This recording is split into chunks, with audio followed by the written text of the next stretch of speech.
Hi guys, मैं अजय कंबोज और आज हम बात करेंगे कि अगर आपको अपना बिजनेस शुरू करना है तो किन क्वेश्चन के आंसर आपको खुद से पूछने चाहिए। काफी जरूरी हो जाता है कि जब आप स्टार्टअप कर रहे हो तो कुछ ऐसे क्वेश्चन हैं जिनका आंसर आपके पास होना जरूरी है जब आप स्टार्टअप में आते हैं। हो सकता है कि वो आपको स्टार्टअप करने में मदद करते हैं या नहीं करते हैं, लेकिन जब आप स्टार्टअप कर लेते हो तो वो आपके प्रोसेस को इजी बना देते हैं और आपको पता होता है कि आपको किस रास्ते पे जाना है। वो कुछ इस तरह होता है कि आपको अगर किसी पर्टिकुलर डेस्टिनेशन पे जाना है तो आपने रास्ते पूछ लिए कि आप कैसे कैसे जा सकते हो। आप बाई बस जा सकते हो, बाई ट्रेन जा सकते हो, बाई एयरप्लेन जा सकते हो, खुद के व्हीकल से जा सकते हो, बाइक से जा सकते हो, कार से जा सकते हो। कुछ ऐसा ही है, कितना आपको उसमें खर्चा आएगा, किस किस तरह आप जा सकते हो, कुछ इसी तरह होता है। स्टार्टअप में भी कुछ ऐसे क्वेश्चन होते हैं कि जब आपको स्टार्टअप शुरू करना है तो कुछ ऐसे क्वेश्चन आपको उनके आंसर पता होने चाहिए ताकि आपका जो रास्ता हो वो आसान हो और आपको अपनी मंजिल पे पहुंचने में आसानी हो। तो कुछ ऐसे ही क्वेश्चन की हम यहाँ पे बात करेंगे। जो सबसे पहला क्वेश्चन आपको अपने आप से पूछना चाहिए वो ये रहेगा, आपका सर्वाइवल इनकम प्लान क्या है। क्योंकि कोई भी बिजनेस जब आप शुरू करते हो तो उसको एस्टेब्लिश होने में थोड़ा टाइम लगता है। 2 साल, 3 साल, 5 साल, जो भी आप एफर्ट करते हो, जो टाइम देते हो उसको, जितना आपका एक्सपीरियंस है उसके बेसिस के हिसाब से वो थोड़ा टाइम लेता है। लेकिन उस प्रोसेस में जब तक आपका स्टार्टअप प्रॉफिट नहीं कमाने लग जाता तब तक आपको इनकम के बारे में सोचना जरूरी है कि आपके पास कौन सी ऐसी इनकम रहेगी जिससे आप अपनी फैमिली के एक्सपेंसिव चला सको, अपने एक्सपेंसिव चला सको और जो आपका स्ट्रगलिंग फेज है उसको आप आराम से पास आउट कर सको। तो इस क्वेश्चन का आंसर आपके पास होना जरूरी है कि जो आपका स्ट्रगलिंग पीरियड है, जब तक आपका स्टार्टअप प्रॉफिट कमाना शुरू नहीं करता तब तक आप कैसे अपनी फैमिली के और अपने एक्सपेंसिव निकालेंगे। तो ये क्वेश्चन का आंसर आपको ढूंढना पड़ेगा सबसे पहले। दूसरे नंबर पे जो क्वेश्चन आता है वो ये रहेगा कि आपका टारगेटेड कस्टमर कौन सा रहेगा। अगर हम फार्मा, आयुर्वेदिक और अपने ही सेक्टर की बात करते हैं तो भी आप हर कस्टमर बेस पे टारगेट नहीं कर सकते। बहुत कॉमनली मैं इन क्वेश्चन को सुनता हूं कि मैं स्टार्टअप कर रहा हूं तो मैं हर तरह की मार्केटिंग करूंगा, मैं जेनरिक भी बेचूंगा, मैं प्रिस्क्रिप्शन से भी बेचूंगा, मैं डिस्ट्रीब्यूटर भी अपॉइंट करूंगा, मैं फ्रेंचाइजी भी अपॉइंट करूंगा, मैं रिटेलर्स पे भी खुद जाऊंगा। तो ऐसा प्रैक्टिकल नहीं होता। या तो आप उसको एज ए प्रिस्क्रिप्शन ही लॉन्च कर सकते हो या आप उसको जेनरिक ही लॉन्च कर सकते हो। दोनों चीजों में करोगे तो आप कुछ नहीं कर पाओगे। तो स्टार्टिंग में आपके लिए ये डिसाइड करना बड़ा जरूरी है कि आपका टारगेटेड कस्टमर कौन सा रहेगा। आप डॉक्टर्स पे कंसंट्रेट करना चाहते हो, आप केमिस्ट पे कंसंट्रेट करना चाहते हो, आप डिस्ट्रीब्यूटर्स पे कंसंट्रेट करना चाहते हो, आप फ्रेंचाइजी पे करना चाहते हो। अगर आप थोड़ा सा अल्टरनेटिव मेडिसिन की मार्केट में आप ऑनलाइन कस्टमर को टारगेट करना चाहते हो तो किसको टारगेट करना चाहते हो वो आपके माइंड में बिल्कुल क्लियर होना चाहिए, बिल्कुल क्लैरिटी होनी चाहिए आपके माइंड में कि आपका जो टारगेटेड कस्टमर है कौन सा रहेगा। उनके आंसर आपके इसी टारगेटेड कस्टमर वाले क्वेश्चन से जुड़े होंगे। क्योंकि जो अगला क्वेश्चन है वो यही है, how will I market my product. कैसे आप मार्केटिंग करोगे। क्योंकि जब तक आपके माइंड में टारगेटेड कस्टमर नहीं रहेगा तब तक आप मार्केटिंग के रास्ते नहीं ढूंढ सकते। क्योंकि जब आपके माइंड में बिल्कुल आपके टारगेटेड कस्टमर की इमेज बन जाती है और वहां से आप ये ढूंढना शुरू करते हो कि आप उस तक कैसे पहुंच सकते हो, कैसे आप उसकी अटेंशन अपने ब्रांड के प्रति जनरेट कर सकते हो।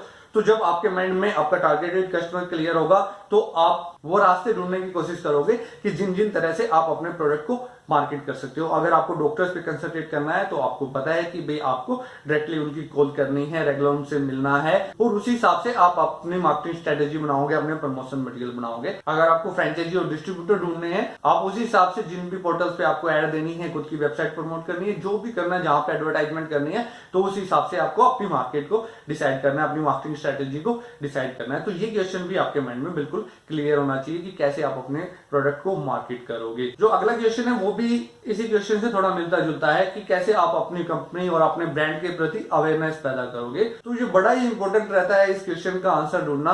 क्योंकि जितना ज्यादा आप अवेयरनेस क्रिएट करोगे किसी पर्टिकुलर काज के प्रति या किसी डिजीज के प्रति करोगे या जिस भी प्रति आप कुछ अवेयरनेस क्रिएट करोगे जिससे आपकी ब्रांड अवेयरनेस भी बढ़ेगी, आपके बिजनेस के बारे में भी लोगों में जिज्ञासा बढ़ेगी। क्योंकि देखो क्या होता है, कई तरीके होते हैं। आपने देखा होगा कि कंपनी क्या करती है, वो कैंप लगाती है, फ्री में कैंप लगाती है, फ्री चेकअप कैंप कराती है, किसी पर्टिकुलर डिजीज को वो पकड़ते हैं जिस सेगमेंट में उनके प्रोडक्ट होते हैं और उसी सेगमेंट से रिलेटेड वो सारी कैंपेनिंग करते हैं, फ्री सैंपल डिस्ट्रीब्यूट करते हैं, पैम्पलेट डिस्ट्रीब्यूट करते हैं, उससे जुड़ी हुई नॉलेज वो शेयर करते हैं, अवेयरनेस क्रिएट करते हैं। तो उस अवेयरनेस का पर्पज यही हो कि उस अवेयरनेस के साथ साथ उनके ब्रांड के प्रति भी लोगों की अवेयरनेस जागृत हो। तो आप इसको किसी भी फॉर्म में कर सकते हो, ऑफलाइन कर सकते हो, ऑनलाइन कर सकते हो, किसी भी वे में कर सकते हो।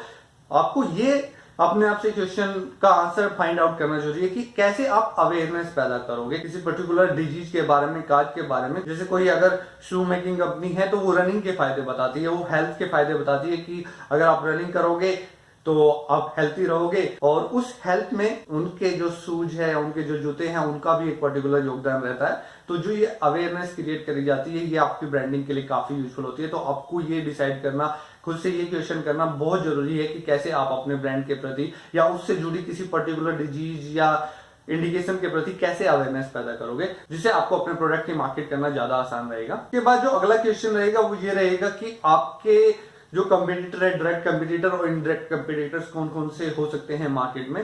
तो उसकी नॉलेज होना भी आपको जरूरी है कि किन चीजों से आपको, अगर एक पर्टिकुलरली आप, जैसे हम सपोज करते हैं लिवर टॉनिक लेके आ रहे हैं, तो उनका जो लीडिंग ब्रांड है, जो आपको डायरेक्ट कंपटीशन है, और उसके अलावा जो उसके छोटे छोटे ब्रांड है जो रेट पे मार्केट को कैप्चर करते हैं, तो जो आपके डायरेक्टली कंपटीशन है, जो इनडायरेक्टली कंपटीशन है, वो किन के साथ रहेगा। तो इस क्वेश्चन का आंसर आपको जानना बड़ा जरूरी है। इसके बाद जो अगला क्वेश्चन रहेगा वो ये रहेगा कि आप अपने आप को अपने कंपटीटर से कैसे डिफरेंशिएट करोगे। ये भी काफी इंपॉर्टेंट क्वेश्चन रहता है। पहले भी हमने कई बार बात करी है कि क्वालिटी वाइज आप कभी भी किसी एमएनसी कंपनी के प्रोडक्ट को चैलेंज नहीं कर सकते, क्योंकि वो एक एस्टेब्लिश ब्रांड है और हर पर्सन का उस पर एक ट्रस्ट होता है। तो आपको कुछ ना कुछ ऐसा सोचना पड़ेगा जो आपको डिफरेंशिएट करता हो आपके कंपटीटर से। चाहे आपकी सर्विसेज में आप उसको लगा लो, चाहे आप उसको बेटर रेट्स में लगा लो, चाहे उसको आप बेटर पैकिंग में लगा लो, आप किसी भी चीज में लगा लो। जब मैंने ये डिसाइड किया था कि मैं अपने आप को कैसे अपने कंपटीटर से डिफरेंशिएट करूंगा, तो क्योंकि आयुर्वेदिक में हर कंपनी के पास बहुत छोटी रेंज होती है। अगर आप छोटी कंपनीज पे लगाओ 40, 50 या 60 प्रोडक्ट के आसपास होते हैं, 100 प्रोडक्ट के आसपास होते हैं। मैंने अपने आप को डिफरेंशिएट करने के लिए मैं अपनी प्रोडक्ट रेंज को इतनी बड़ी करना चाहता था कि कोई भी आए तो मैक्सिमम पर्सन्स की जो नीड है वो उसमें पूरी हो जाए, और हर कोई पर्सन मेरे साथ जुड़ना चाहे ताकि उसको सारे प्रोडक्ट एक ही जगह पे मिल जाए। तो आपको इस क्वेश्चन का आंसर जानना बड़ा जरूरी है कि कैसे आप अपने आप को अपने कंपटीटर से डिफरेंशिएट करोगे ताकि आप मार्केट में अपनी जगह बना सको। उससे अगला क्वेश्चन रहेगा कि कैसे मैं अपने बिजनेस के लिए फंड जनरेट कर सकता हूं।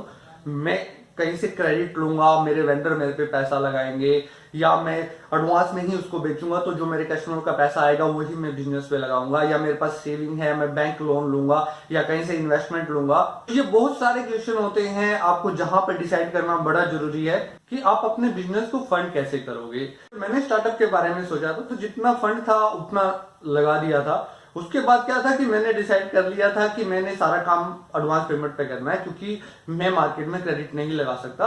तो वो एडवांस पेमेंट पे काम करना, वेंडरों को पेमेंट एडवांस देना, तो क्या हुआ कि एक सर्कल बन गया, एक इकोसिस्टम बन गया। तो वेंडर्स का भी फेथ जनरेट होना शुरू हो गया, उन्होंने भी क्रेडिट देना शुरू कर दिया, उनको भी सेल मिल रही थी, टाइम से पेमेंट मिल रही थी, तो उधर से भी फंड आता, डिस्ट्रीब्यूटर से भी फंड आता। तो ये एक फंड जनरेट करने का मेरा जो प्लान था वो कामयाब रहा उस वे में। तो मैंने जो डिसाइड किया था कि मेरे को ऐसे फंड जनरेट करना है, तो उस तरह मैंने उस पर काम किया। तो आपको भी अपने हिसाब से, अपने सर्कमस्टांसेस के हिसाब से, जिस तरह की आप मार्केटिंग कर रहे हैं उसी के हिसाब से ये क्वेश्चन का आंसर चाहिए कि कैसे आप अपने बिजनेस के लिए फंड जनरेट करोगे।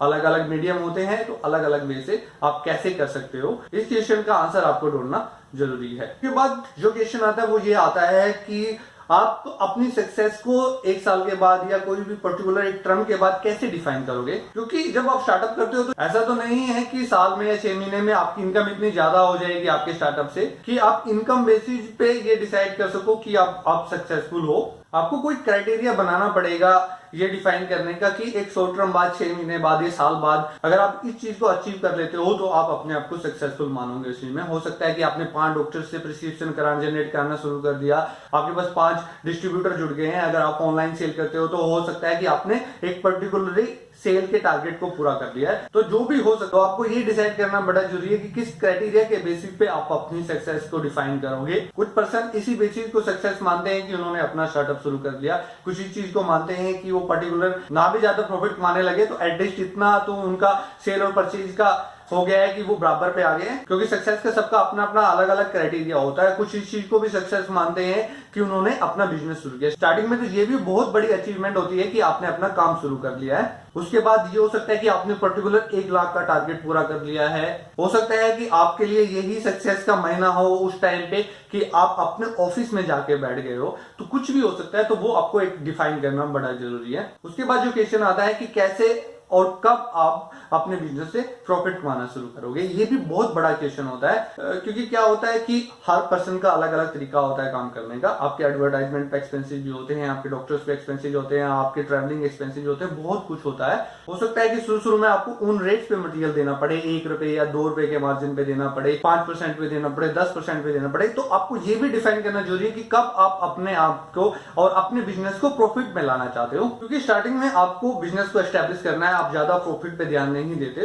आप उसको चलाने की कोशिश करते हो। लेकिन बिजनेस हमेशा फंड मांगता है, बिजनेस को प्रॉफिट की जरूरत होती है, बिजनेस को पैसे की जरूरत होती है। आप बिजनेस में हो तो आपको पैसा जनरेट करना ही पड़ेगा, आपको प्रॉफिट लेना ही पड़ेगा। अगर आपको लॉन्ग टर्म स्टेबिलिटी अपने बिजनेस की चाहिए, तो आपको ये डिसाइड करना है कि आपने 5 क्लाइंट ऐसे जोड़ लिए हैं जहां पे आपको बहुत कम मार्जिन है और आप सिर्फ एस्टेब्लिशमेंट के लिए आपने वो जोड़े हैं। उसके बाद आपको ये डिसाइड करना है कि अब आपको थोड़े से रेट बढ़ाने हैं, थोड़े से अपने टर्म कंडीशन को थोड़ा और टाइट करना है ताकि आप अपने बिजनेस को प्रॉफिट में ला सको। तो अपनी कंडीशन के हिसाब से आपको ये डिसाइड करना जरूरी है कि कब आपको ये काम करना है जहां पे आपको अपने बिजनेस का प्रॉफिट बढ़ाना है ताकि आप अपने बिजनेस को प्रॉफिट में ला सको। तो ये भी टाइम पीरियड आपको दिमाग में लेके चलना है कि इतनी सेल पे, इतने क्लाइंट पे, इतने टर्नओवर के बाद मैं अपने बिजनेस को प्रॉफिट की तरफ लेके जा सकता हूं। और जो हम यहाँ पे लास्ट डिस्कस करेंगे, लेकिन लिस्ट नहीं है, उसके बाद और भी बहुत सारे क्वेश्चन हो सकते हैं, वो ये रहेगा कि आपके बिजनेस के लिए कौन कौन से लाइसेंस रिक्वायर्ड होंगे। ये इंफॉर्मेशन भी आपको होना बड़ी जरूरी है कि आप अगर कोई बिजनेस किस फील्ड में शुरू करना चाहते हैं तो आपको वहां पे कौन कौन से बिजनेस लाइसेंस चाहिए। अगर आप फार्मा में कर रहे हैं, मार्केटिंग कंपनी के लिए आपको किस ड्रग लाइसेंस की जरूरत होगी, मैन्युफैक्चरिंग कंपनी के लिए किस लाइसेंस की जरूरत होगी, आयुर्वेदिक में कर रहे हैं तो किस लाइसेंस की जरूरत होगी, कॉस्मेटिक्स कर रहे हैं तो क्या जरूरत पड़ेगी, और दूसरे सेक्टर्स में कर रहे हैं तो किन चीजों की जरूरत पड़ेगी। तो ये क्वेश्चन भी बड़ा जरूरी हो जाता है। आपको जीएसटी नंबर की जरूरत पड़ेगी क्या नहीं पड़ेगी, किस टर्नओवर पे पड़ेगी, तो ये बड़ा जरूरी है आपको ये क्वेश्चन भी खुद से करना। तो उसके अलावा भी आप और भी बहुत सारे क्वेश्चन इर्द गिर्द हमारे माइंड में आते रहते हैं, तो उनके बारे में भी आप क्वेश्चन के आंसर ढूंढ सकते हो। अगर आप इन क्वेश्चन के आंसर ढूंढने में सक्सेसफुल रहते हो तो आपके स्टार्टअप से लेके आपके जो डेस्टिनेशन है वहां तक पहुंचने का रास्ता थोड़ा आसान हो जाता है। उम्मीद करेंगे ये इंफॉर्मेशन आपको अच्छी लगी होगी। Thanks for watching.